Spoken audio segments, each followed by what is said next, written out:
میری گزارش سمجھ لیں، ایک ہے مقصد، ایک ہے ضرورت۔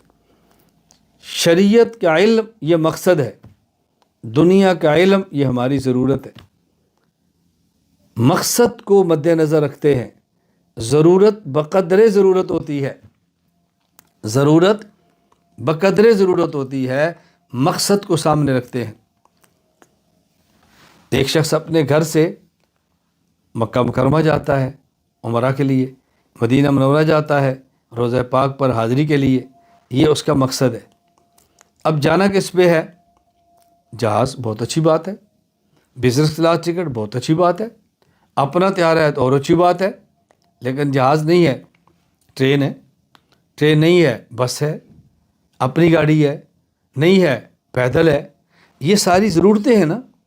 اصل مقصد وہاں پہنچنا ہے، ضرورت بقدر ضرورت ہوتی ہے، وہ جیسے پوری ہوتی ہے پوری کرو اور مقصد تک پہنچو۔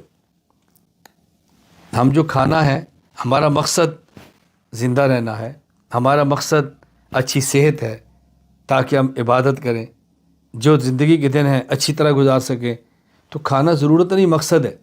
لہذا کھانا اتنا ہوگا نا جتنی ضرورت ہے، تو کھانا کو بقدر ضرورت رکھنا چاہیے نا۔ ضرورت سے زائد کھائیں گے تو یہی کھانا بیماریاں پیدا کر دے گا۔ مقصد اور ضرورت میں فرق سمجھیں۔ علم دین یہ مقصد ہے، علم دنیا یہ ضرورت ہے۔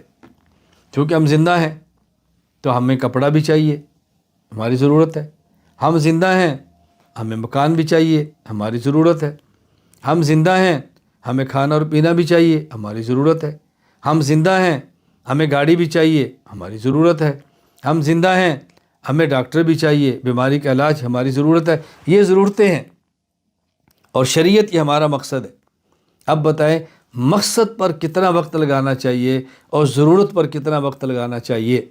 ہم نے پوری زندگی ضرورتوں کو دے دی ہے اور مقصد کو 40 سال گزارنے کے بعد بھی ہم 3 سال دینے کے لیے تیار نہیں ہیں۔ عجیب بات ہے۔